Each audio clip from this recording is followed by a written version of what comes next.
मेरा योगराज सिंह है। मुझे यहाँ पर अजय प्राशर्स के नाम से एक यहाँ पर खोला था उन्होंने, एक वीज़ा सेंटर कालीगढ़ मेन चौक पे खोला था उसने। तो उससे मैं मिला था एक दिन, तो मेरा बच्चा चाहता था कि मैं जाऊँ बाहर, तो मैंने कहा चलो मैं उससे जो है मिलता हूँ, बात करता हूँ। मैं उससे कहा तो उसने कहा सर कोई बात नहीं, हो जाएगा। तो आप ऐसा करो कि मैंने इसका कोई फॉर्म कुछ मंगाना है, क्योंकि मुझे इसके बारे में इतना बिल्कुल पता नहीं था। तो उसने मुझे कहा कि आप मुझे जो है, मैं आपसे जब पैसे की ज़रूरत होगी तो बोलूँगा मैं, ठीक है। तो एक दिन मैं ऑफिस में था, उसका फ़ोन आया मुझे इमीडिएटली, पिछले दिनों की साल कितने साल होता है, तो मुझे कहता है कि मुझे 50,000 रुपया आप अभी सेंड कर दो। तो कोई बात नहीं, मैं वो मंगा रहा हूँ। फार्म कुछ बोलता था कि मुझे उस बारे में जिसका पता नहीं है तो आदमी क्या बोले, तो सच होगा। तो मैंने उसको गूगल किए, 50,000 रुपये गूगल पे किया हुआ है, वो मैंने आपको रसीद दूँ। उसके बाद मैं फिर जाता रहा, मैंने एक पास, लेकिन कोई तो किसी बात को टिकालता, आज करो, हफ्ता वेट करो, 10 दिन वेट करो, रुक जाओ, हो जाएगा। मैं इवन कि यहाँ पर ये किराए पर रहता था, मैं वहाँ पर भी गया था, ये शिवानगर में जो किराए पर रहता था ऊपर, तो मैं वहाँ पर भी गया इसका। वहाँ इसकी वाइफ और इसकी मदर, इसका फादर, बच्चे इसके यहाँ नहीं थे, और खुद रहता था ये वहाँ पे, और ख़ुद अक्सर ये कम ही रहता था वहाँ पे। मोस्टली मैं जब भी 2-3 बार गया, इससे 1-2 बार मुलाकात हुई, लेकिन इसके माँ बाप और उसकी बीवी रहती थी।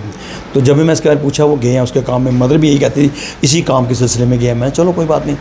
लेकिन फिर मैंने एक दिन इसको वहाँ पर, मैं रोज़ ट्रेस करता था, मैं यहाँ जाता था, मेरा रास्ता था मेरा। तो एक दिन मैंने देखा ऑफिस खुला, तो मैं गया इमीडिएटली। तो वहाँ पर ये जो इसकी वाइफ थी, वो भी मुझे कुछ फ्रॉड लेडी लगी। मैंने बोला कि आप कौन हो? तो वो कहती है हम एम्प्लॉय हैं। मैं कहा ठीक है, मैं आपका नाम, कहाँ रहते हो? नहीं, हम बिहार से आए हैं, तो यहाँ नौकरी करते हैं। तो फिर मैं जब एक दिन शाम को उसके घर गया, तो मुझे वही वाइफ रसोई घर में, उसके रसोई में खाना बनाते मिली। तो मैंने कहा भाई गुरु, मैंने उसको गुरु कहा इमीडिएटली। मैंने कहा तुझे मान गए, तू इतना झूठ बोलती है।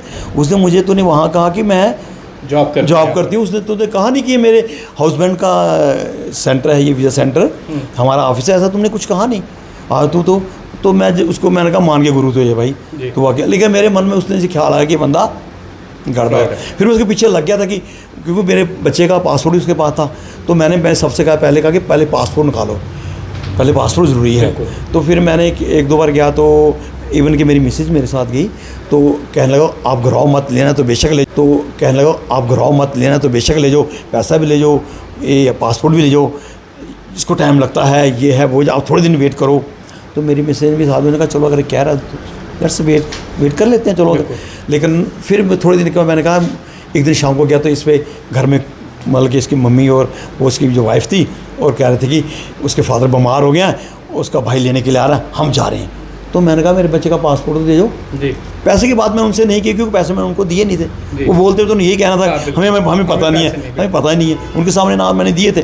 तो इनफैक्ट मैं फिर क्या किया, मैंने क्यों, जब वो चले गए तो आ गया, तो 2-3 दिन के बाद मैंने उसको व्हाट्सएप पे किया हुआ कॉल, आप देख सकते हैं, उसका अमाउंट के बारे में जिक्र किया मैंने कब दो, फिर क्या सर जल्दी आपको मिल जाएंगे, थोड़ा वेट करो। थोड़ा वेट करते करते आई थिंक साल हो, जहाँ से 7 महीने तो हो गया।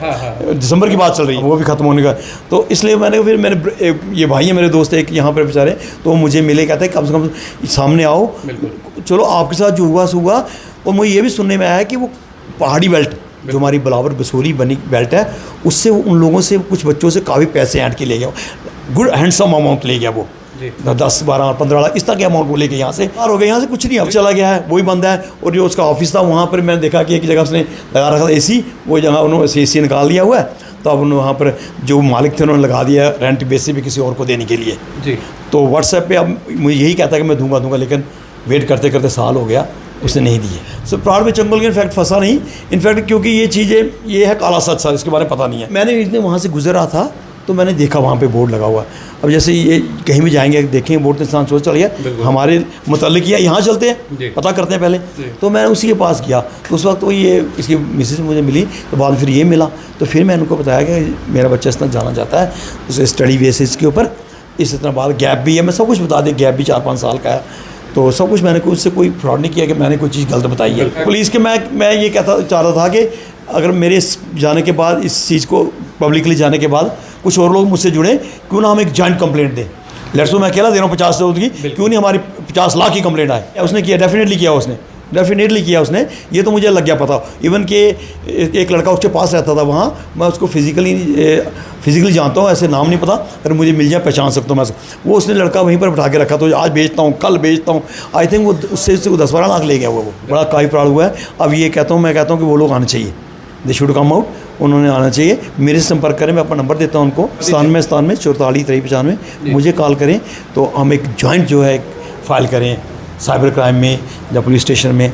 तो व्हाट्सअप नंबर वगैरह सब कुछ है उसका, है सब कुछ है। वो फ़ोन चलता है, उठाता नहीं है वो, उसने फ़ोन को कुछ ऐसे कर रखा है, उस पर ऐसे विजिट टोन जाती है, लेकिन व्हाट्सएप मैसेज करो उसको वो अटेंड कर लेता है, तो मुझे वापस लिख देता है कि कल दे दूंगा, थोड़े दिन वेट करो। वो आप दे सकते हैं इसमें जो अब तक चैट किया उसने 18 जनवरी से लेकर। इनफैक्ट ये होता है कि दरअसल इस चीज़ के बारे में हमें इतना नॉलेज है नहीं, तो जैसे कि फर्स्ट साइट आदमी सोचता है यार चलो यहीं पे चलता हूँ, चलो ये मुझे ऐसे वहाँ नेशनल हाईवे कालीबड़ी पे था, वो पॉइंट ऐसा था कि वहाँ यार ये है, चलो इससे बात करते हैं। अब उसके मन में क्या था, वो कैसा इंसान था, यहाँ आके मेरे ख्याल लूटने ही आया था, वो बिल्कुल लूटने आया था। उसने वहाँ किराए पर मकान भी ले रखा था एक सरदार जी का, तो अब उस मकान का कितना किराया बैलेंस था, या दिया उसने नहीं दिया या क्या किया तो वो जाने, लेकिन ये जो है ऑफिस है ये तो खाली हो गया है, वो ये तो मुझे पता चल गया।